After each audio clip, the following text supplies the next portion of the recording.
Here are more book recommendations for your Pride TBR. I read a lot of books and I read a lot of queer books, so I put together a really long list of book recommendations for June that you might want to read for Pride Month.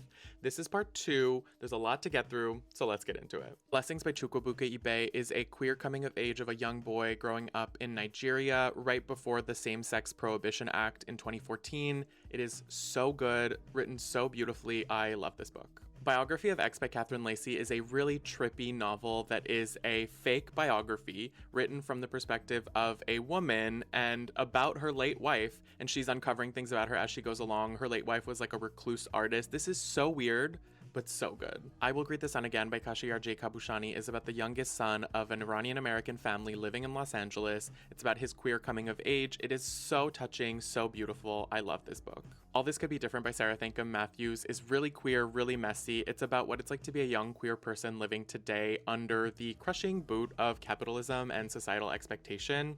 And this was, yeah, really good. Detransition Baby by Tori Peters is such an amazing book, and it's about a bunch of characters who have interesting relationships to gender, to each other, to relationships, to parenthood, all sorts of things. It's super queer, super messy, and I love this book.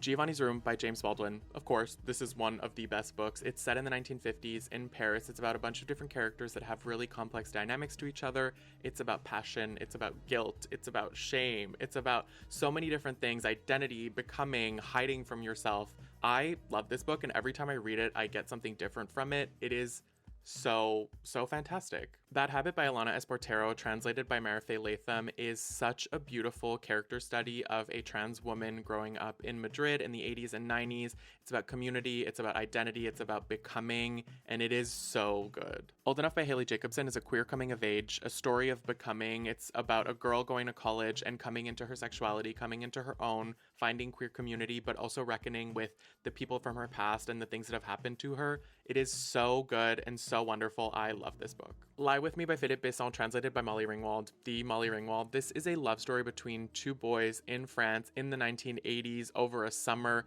It is such a summery novel. It's beautiful, it's lyrical, it's touching, it's so wonderful. In the Dreamhouse by Carmen Maria Machado is still my favorite book. This is a memoir about a queer woman going through an abusive relationship. It's about before, during, after. It is written unlike anything I've ever seen. It's experimental, but still accessible. It is the best book I've ever read. That was part 2 of queer book recommendations for June that you might want to read this Pride Month. Let me know in the comments what you plan on reading. Stay tuned for part 3. And as always, thanks for watching.